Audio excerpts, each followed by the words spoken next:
जय श्री राम, जय हनुमान, जय माता दी। श्रीमद् देवी भागवत पुराण की जय। शंख चूड़ वेशधारी श्री हरि द्वारा तुलसी का पतिव्रत्य भंग। शंख चूड़ का पुनः गोलोक जाना। तुलसी और श्री हरि का वृक्ष एवं शालग्राम पाषाण के रूप में भारतवर्ष में रहना तथा तुलसी महिमा, शालग्राम के विविध लक्ष्मण तथा महत्व का वर्णन। नारद जी ने कहा, प्रभु भगवान नारायण ने कौन सा रूप धारण करके तुलसी से हास विलास किया था, यह प्रसंग मुझे बताने की कृपा करे। भगवान नारायण कहते हैं, नारद भगवान श्री हरि देवताओं का कार्य साधन करने के लिए सदा तत्पर रहते हैं। उन्होंने वैष्णवी माया फैलाकर शंखचूड़ से कवच ले लिया। फिर शंखचूड़ का ही रूप धारण करके वे साध्वी तुलसी के घर पहुंचे, क्योंकि शंखचूड़ के निधन में तुलसी के इस शरीर के पतिव्रत्य का भंग ही एकमात्र साधन था। तुलसी ने पति को युद्ध से आए हुए देखकर उत्सव मनाया और महान हर्ष भरे हृदय से स्वागत किया। फिर दोनों में युद्ध संबंधी चर्चा हुई। तदंतर शंखचूड़ के वेश में जगत प्रभु भगवान श्री हरि सो गए। नारद उस समय तुलसी के साथ उन्होंने सुचारू रूप से हास विलास किया। पूर्व समागम के अवसर पर साध्वी तुलसी चित्ताकर्षित थी। हास विलास के अनंतर वह स्थिति नहीं रही, अतः उसने सम्यक प्रकार से तर्क करके पूछा। तुलसी ने कहा, माहेश बताओ तो तुम कौन हो? तुमने कपट पूर्वक मेरा सतीत्व नष्ट कर दिया है। मैं सती नहीं रह सकी, इसलिए अब मैं तुम्हें शाप दे रही हूँ। ब्राह्मण तुलसी के वचन सुनकर शाप के भय से भगवान श्री हरि ने लीला पूर्वक अपना सुंदर मनोहर स्वरूप प्रकट कर दिया। देवी तुलसी ने अपने सामने उन सनातन प्रभु देवेश्वर श्री हरि को विराजमान देखा। भगवान दिव्य विग्रह नूतन मेघ के समान श्याम था। आंखें शरदकालीन कमल की तुलना कर रही थी। लीला करते समय यह ऐसे प्रतीत होते थे मानो कामदेव हो। रत्नमय भूषण उन्हें विभूषित किए हुए थे। उनका परसत्र वंदन मुस्कान से भरा था। उनके दिव्य शरीर पर पीताम्बर शोभित था। उन्हें देखकर कामिनी तुलसी मूर्छित हो गई। फिर चेतना प्राप्त होने पर उसने कहा, तुलसी बोली, नाथ, आपका हृदय पाषाण के सदृश्य है, इसी से आप इतने निष्ठुर बन गए। आज आपके छल पूर्वक धर्म नष्ट करके मेरे इस शरीर के स्वामी को मार डालो। प्रभु, आप अवश्य ही पाषाण हृदय है, तभी तो उसमें दया की दंतक नहीं रही। देव, अब आप पाषाण रूप हो जाए। अहो, बिना अपराध ही आपका भक्त मारा गया। इस प्रकार कहकर शोक से संताप्त हुई तुलसी आंखों से आंसू गिराती हुई बार बार विलाप करने लगी। तदंतर करुणा रस के समुद्र कमलापति भगवान श्री हरि करुणा युक्त तुलसी देवी को देखकर नीति पूर्वक वचनों से उसे समझाने लगे। भगवान श्री हरि बोले, भद्रे, तुम मेरे लिए भारतवर्ष में रहकर बहुत दिनों तक तपस्या कर चुकी हो। उस समय तुमने तुम्हारे लिए शंखचूड़ भी तपस्या कर रहा था। तुम्हें स्थिर रूप से प्राप्त करके वह सुखपूर्वक गोलोक में चला गया। अब मैं तुम्हारी तपस्या का फल देने उचित समझता हूँ। रमे, तुम इस शरीर का त्याग करके दिव्य देह धारण कर मेरे साथ आनंद करो। लक्ष्मी के समान तुम्हें सदा मेरे साथ रहना चाहिए। तुम्हारा यह शरीर गंडकी नदी के रूप से प्रसिद्ध होगा। यह पवित्र नदी पुण्यमय भारतवर्ष में मनुष्यों को उत्तम पुण्य देने वाली बनेगी।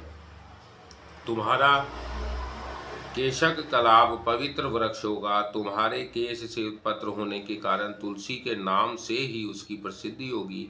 वरानने देवताओं की पूजा में आने वाले त्रिलोकी के जितने पत्र और पुष्प हैं, उन सब में वह प्रधान मानी जाएगी। स्वर्गलोक, मृत्युलोक, पाताल तथा गोलोक, सर्वत्र तुम मेरे सनिकट रहोगी। तुम उत्तम वृक्ष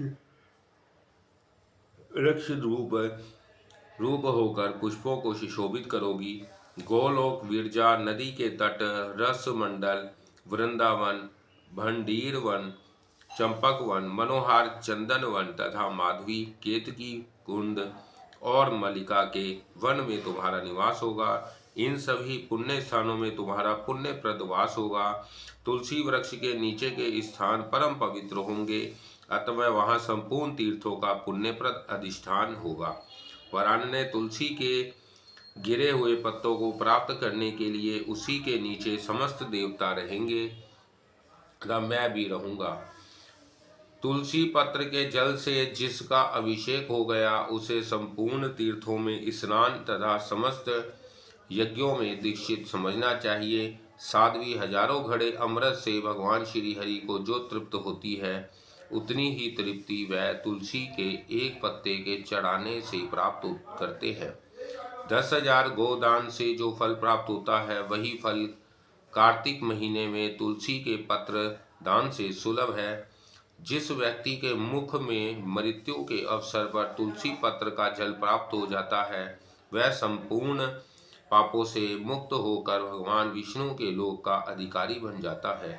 जो मनुष्य नित्य प्रति भक्ति पूर्वक तुलसी का जल ग्रहण करता है, वह लाख अश्वमेध यज्ञों का फल पा लेता है।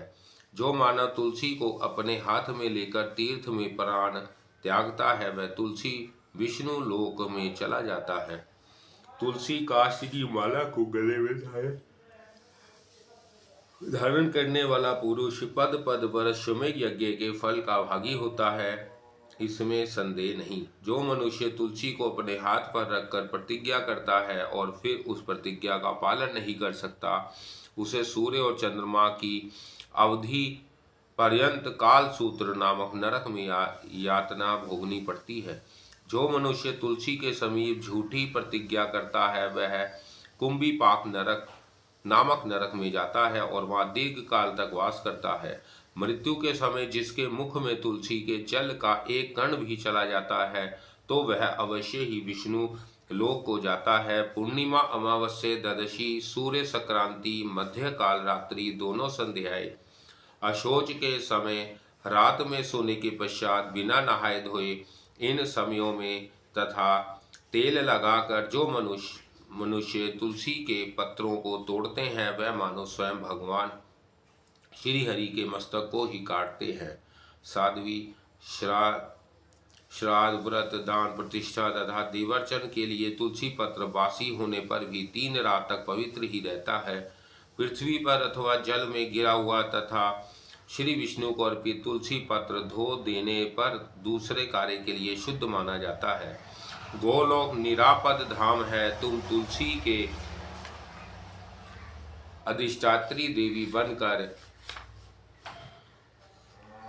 गोलोक में मुझ श्री कृष्ण के साथ निरंतर क्रीड़ा करोगी। तुम्हारी देह से उत्पन्न नदी की जो अधिष्ठात्री देवी है, वह भारतवर्ष में परम पुण्यमय नदी बनकर 4 समुद्र की पत्नी होगी। वह समुद्र मेरा ही अंश है। स्वयं तुम महासाध्वी वैकुंठ में मेरे सन्निकट निवास करोगी।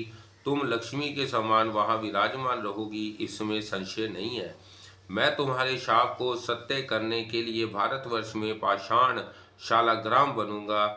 गंडकी नदी के तट पर मेरा वास होगा। वहां रहने वाले करोड़ों कीड़े अपने तीखे दांत रूपी आयुधों से काट काट कर उस पाषाण में मेरे चक्र का चिन्ह करेंगे, जिसमें एक द्वार का चिन्ह होगा, 4 चक्र होंगे और जो वर्णमाला से विभूषित होगा, वह नवीन मेघ के समान श्याम वर्ण का पाषाण लक्ष्मी नारायण का बोधक होगा, जिसमें एक द्वार और 4 चक्र के चिन्ह होंगे तथा वर्णमाला की रेखा नहीं प्रतीत होगी।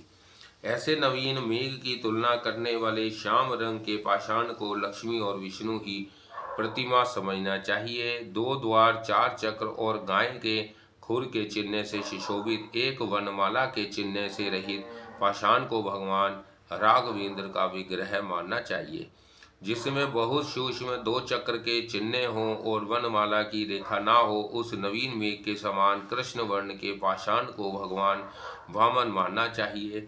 अत्यंत छोटे आकाश में 2 चक्र एवं वर्णमाला से सुशोभित पाषाण स्वयं भगवान श्री हरि का ध्यान है, ऐसा समझना चाहिए।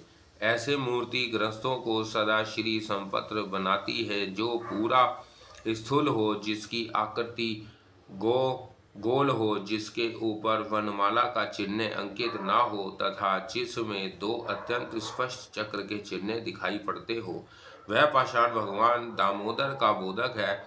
जो मध्यम श्रेणी का वातानुकार हो, जिसमें दो चक्र तथा धनुष और बाण के चिन्ह शोभा पाते हों, या जिसके ऊपर बाण से कट जाने का चिन्ह हो, उस पाषाण को रण में शोभा पाने वाले भगवान राम मानना चाहिए।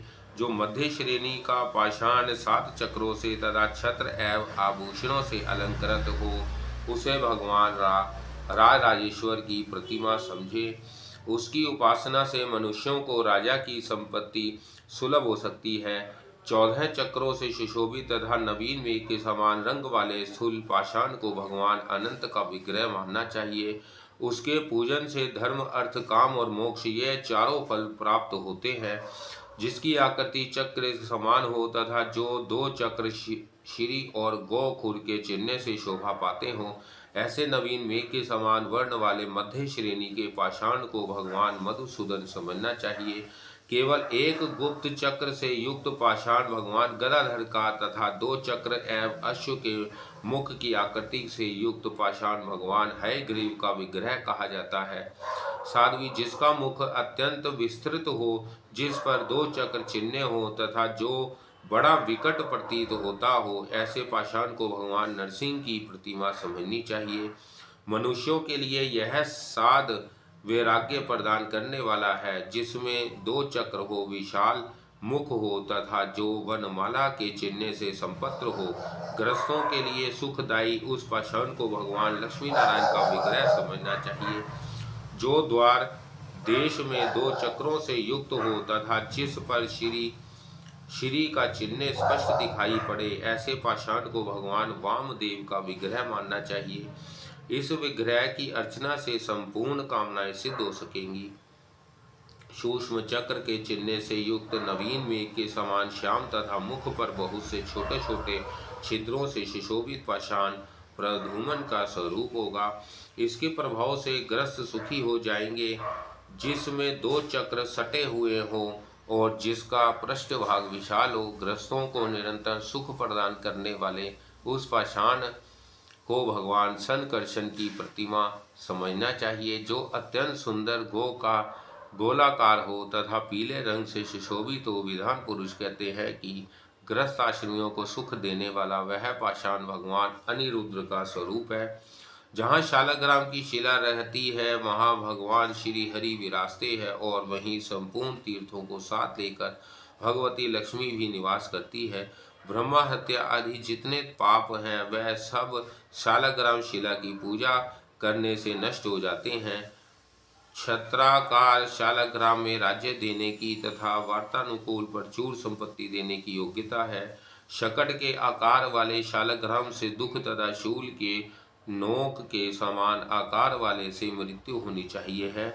निश्चित है, विकृत मुख वाले दरिद्रता, पिंगल वर्ण वाले हानि, भ्रग चक्र वाले व्याधि तथा कटे हुए शालग्राम निश्चित रूप से मरणप्रद है।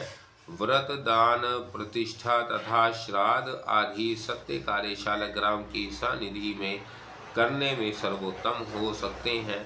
शालग्राम के समक्ष रहने वाला पुरुष संपूर्ण तीर्थों में स्नान कर चुका तथा समस्त यज्ञों में उसे सफलता प्राप्त हो गई। अखिल यज्ञों, तीर्थों, व्रतों और तपस्याओं के फल का वह अधिकारी समझा जाता है। साध्वी, चारों वेदों के पढ़ने तथा तपस्या करने से जो पुण्य होता है, वही पुण्य शालग्राम शिला की उपासना से प्राप्त हो जाता है।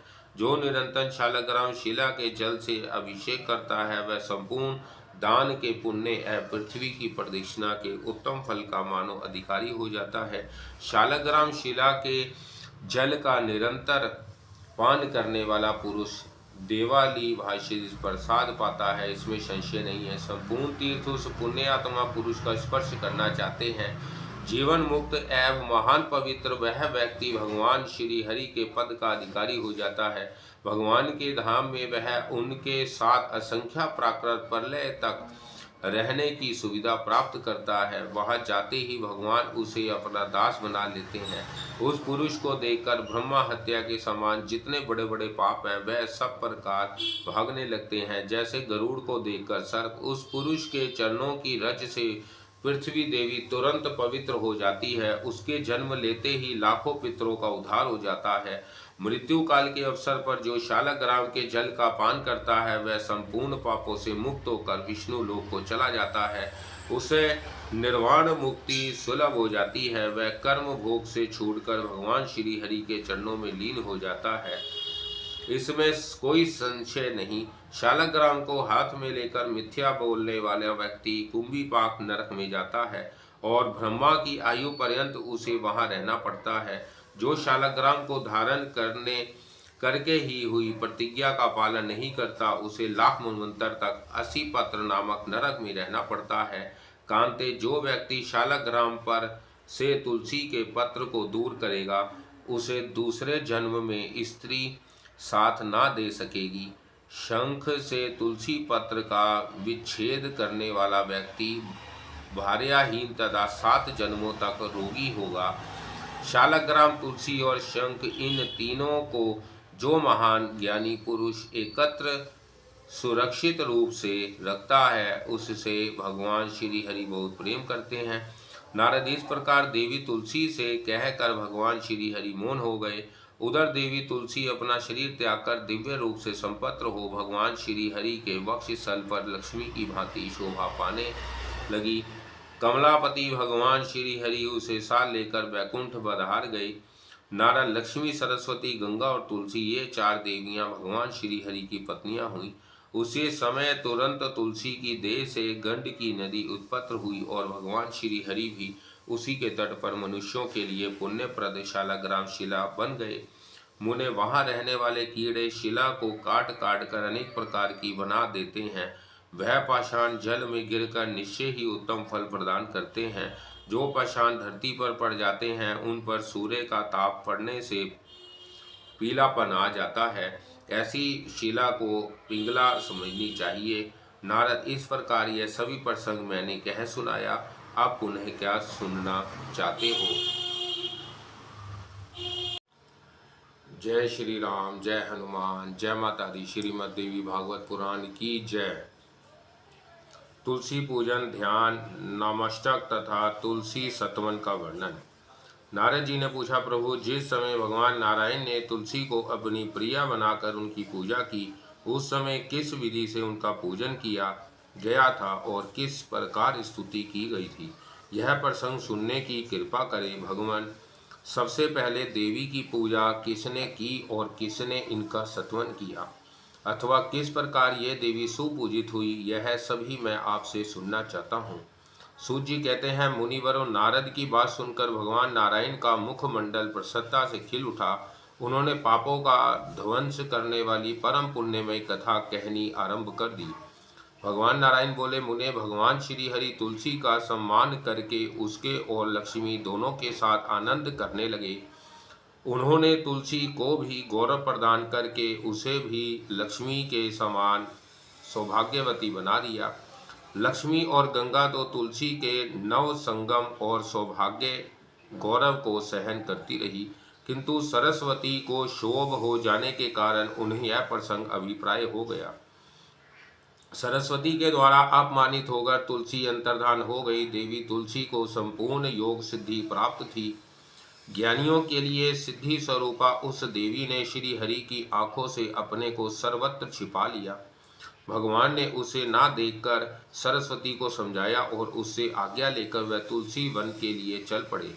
लक्ष्मी बीज श्रीम, माया बीज ह्रीम, काम बीज क्लीम और वाणी बीज एम, इन बीजों का पूर्व में उच्चारण करके वृंदावनी इस शब्द के अंत में डेम विभक्ति लगाई और अंत में व्रही जाया स्वाहा का प्रयोग करके अर्थात श्रीम ह्रीम क्लीम एम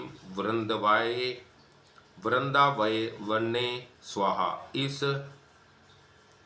ददाक्षर मंत्र का उच्चारण किया। नारद, यह मंत्र राज कल्पतरु है। जो इस मंत्र का उच्चारण करके विधि पूर्वक तुलसी की पूजा करता है उसे निश्चय ही संपूर्ण सिद्धियां प्राप्त हो जाती हैं। धृत का दीपक, धूप, सिंदूर, चंदन, निवेद्य और पुष्प आदि उपचारों से तथा स्तोत्र द्वारा भगवान से सुपूजित होने पर तुलसी को बड़ी प्रसन्नता हुई। अतः वह वृक्ष से तुरंत बाहर निकल आई और परम प्रसन्न होकर भगवान श्री हरि के चरण कमलों की शरण में चली गई। तब भगवान ने उसे वर दिया, देवी तुम सर्व पूजा जिया हो जाओ। तुम सुंदर रूप वाली देवी को मैं अपने मस्तक तथा वृक्ष स्थल पर धारण करूंगा। इतना ही नहीं, संपूर्ण देवता तुम्हें अपने मस्तक पर धारण करेंगे। यूं कहकर भगवान श्री हरि अपने स्थान पर पधार गए। भगवान नारायण कहते हैं, मुने तुलसी के अंतर्धान हो जाने पर भगवान श्री हरि विरह से आतुर होकर वृंदावन चले गए थे और वहां जाकर उन्होंने तुलसी की इस प्रकार स्तुति की थी। श्री भगवान बोले, जब वृंदा रूप और वृक्ष एकत्र होते हैं तब उसे बुद्ध जन वृंदा कहते हैं। ऐसी वृंदा नाम से प्रसिद्ध अपनी प्रिया तुलसी की मैं उपासना करता हूँ, जो देवी प्राचीन काल में वृंदावन में प्रकट हुई थी अथवा जिसे वृंदावनी कहते हैं। उस सौभाग्यवती देवी की मैं उपासना करता हूँ जो असंख्य वृक्षों में निरंतर पूजा प्राप्त करती है, अतः जिसका नाम विश्व पूजिता पड़ा है।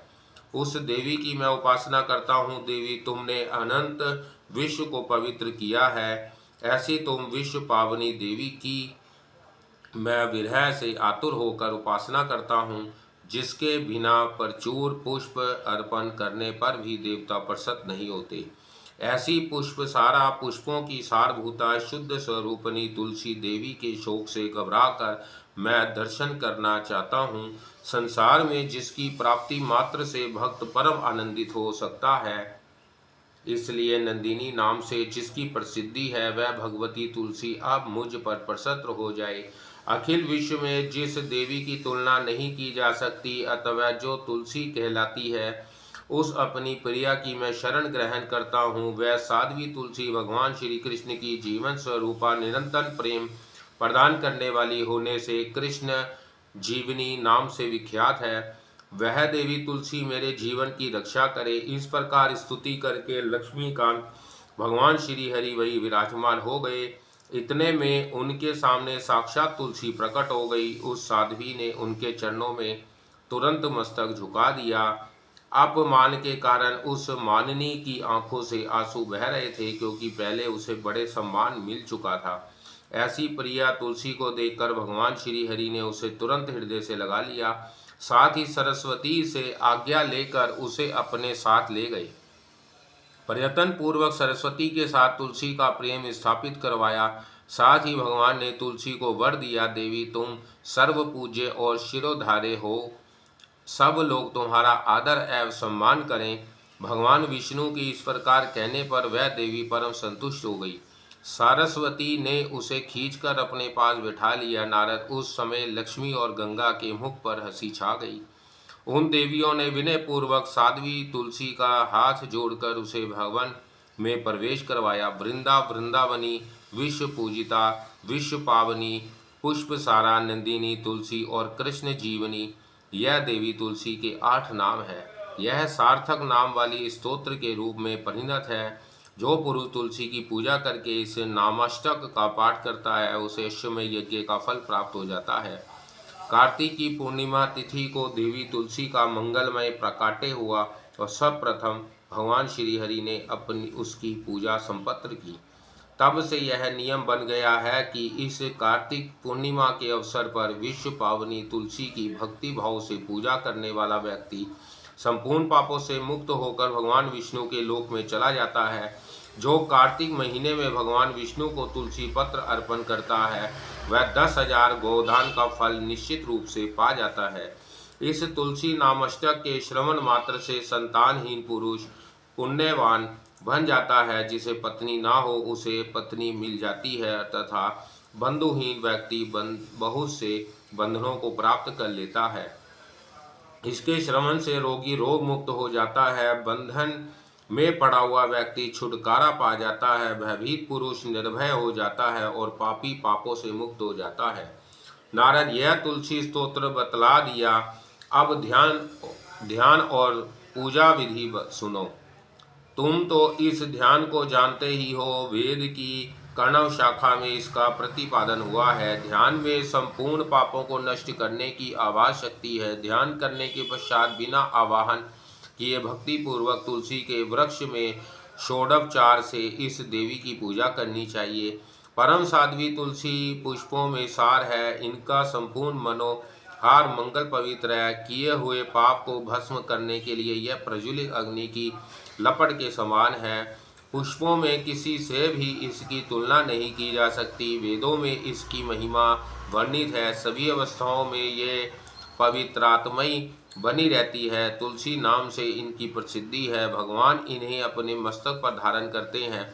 सभी को इन्हें पाने की इच्छा लगी रहती है। विश्व को पवित्र करने वाली ये देवी नित्य मुक्त है। मुक्ति और भगवान श्री हरि की भक्ति प्रदान करना इनका सहज गुण है। ऐसी भगवती तुलसी की मैं उपासना करता हूँ। विधान पुरुष इस प्रकार ध्यान, पूजन और सत्वन करके देवी तुलसी को प्रणाम करें। नारद, तुलसी का उपाख्यान कह चुका, पुनः क्या सुनना चाहते हो?